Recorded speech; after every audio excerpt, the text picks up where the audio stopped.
আর্জেন্টিনার ড্রেসিং রুমও কোনো কিছু একটা হয়েছে। আর নাকালে আর্জেন্টিনা তো বাজে খেলার মতন দল না, কারণ পুরো 120টা মিনিট খেললেও 2টা শট নিতে পারছে না ঠিকঠাক মতন।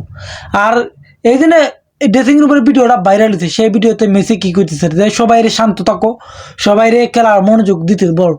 যে দলের বন্ডিং একজন একজনের জীবন দিয়ে দিতে পারে, ন্যাশনাল টিমও আইলে কজন প্লেয়ার ভারত হয়ে যায়, সেই টিমে ড্রেসিং রুমের ভিতরে এমন কি হয়ে গেল যে তারা অনেক বলতেছে খেলায় মনোযোগ দেওয়া লাগবে, আবার নতুন করি, আবার সবাই বলতেছে শান্ত থাকার। তো ড্রেসিং রুমে এমন কি হইলো, এক্সট্রা কোনো চাপ আইলো না, এক্সট্রা কোনো প্রেশার আইলো এদের উপরে, এইটা নিয়ে হয়তো মেসি স্কলানি বা আর্জেন্টিনা প্লেয়াররা অনেক কোনো কিছু বলবে না।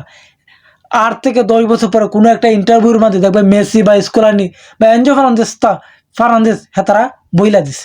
তোমার দেখো ম্যাচ চলাকানির ওই 40 মিনিটে খেলা লিসান্দ্রো মার্টিনেজ বলতেছে তার রোগে টান খাইছে, ক্র্যাপ মাইছে পায়ে। আবার 56 মিনিটে খেলা আইতেছে কুতির মিনিট, যে এই 2টা মেইন সেন্টার ব্যাক সেই 2টা উঠে যাইতেছে। এটা কোনো রহস্য নাই। আর্জেন্টিনা দলের লিগি জীবন দিয়ে লাগবে প্রত্যেকটা প্লেয়ার, কিন্তু এই ম্যাচে সবাই উঠে যেতেছে। আবার দেখো তুমি ইংল্যান্ডের সাথে ম্যাচের যে তারা জাতীয় সঙ্গীত গাইছে, আবার ফাইনাল ম্যাচে জাতীয় সঙ্গীতটা দেখবাই। ইহান দেখলে বোঝা যায় যে তারা কতটা এই ম্যাচ লইয়া কতটা প্রেশার পড়ছে তাদের উপরে।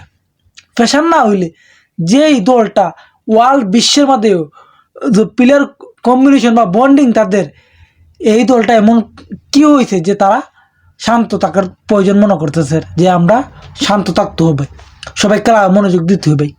আবার একটা জিনিস ফলো করছেন যে পুরো ওয়ার্ল্ড কাপে আর্জেন্টিনার লেজেন্ড যারা আছে, তিয়াগো সিমেনো কো, দি মারিয়া কো, এবং তোমার সার্জি আগুয়েরো কো, তারা কিন্তু মাঠে আসছে, কিন্তু ফাইনালও তাদের কাউকেই দেখা গেছে না, কিন্তু কাউকেই দেখা গেছে না মাঠে। সম্ভবত সেমিফাইনাল ম্যাচে যে একটা ব্যানার লইয়া আর্জেন্টিনা প্লেয়াররা দাঁড়াইছিল, যে ফকল্যান্ড দ্বীপ লইয়া, সম্ভবত সেই জায়গার থেকেই দ্বন্দ্বটা স্টার্ট হয়েছে। কারণ আর না গেলে তুমি দেখবাই যে ফকল্যান্ড দ্বীপ যেটা আর্জেন্টিনা, সেটা কিন্তু ইউরোপে দখল আছে, সেখান থেকে সম্ভবত দ্বন্দ্ব শুরু হয়েছে।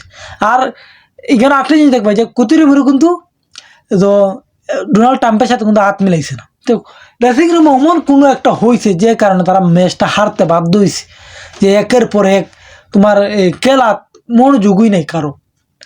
আর না গেলে তো যে দলটা প্রত্যেকটা ম্যাচও এমনভাবে কামব্যাক করছে, প্রত্যেকটা ম্যাচও এমনভাবে খেলছে যে ফাইনাল খেলার মতন এবিলিটি রাখে বা শিরোপা জেতার মতন এবিলিটি রাখে, সেই দলের এমন কি হয়ে গেছে যে ফাইনাল ম্যাচ তারা শিরোপা জিততে আগ্রহী না। আবার তোমার প্রত্যেকটা প্লেয়ার তাদের মনে হয় খেলার মতো কোনো মনোযোগই নাই।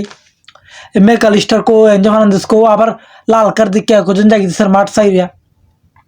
মানে এমন কিছু একটা হয়েছে যে কারণে আর্জেন্টিনা ওয়ার্ল্ড কাপ থেকে দূর হয়ে গেছে। কিন্তু এই জিনিসটা আজ নয়, হয়তো মেসি বয়স হবে 10 থেকে 15 বছর পর হইলো এই বিষয়টা মুখ খুলবে, 10 থেকে 15 বছর পর হইলো এই বিষয়টা লইয়া আর্জেন্টিনা মুখ খুলবে।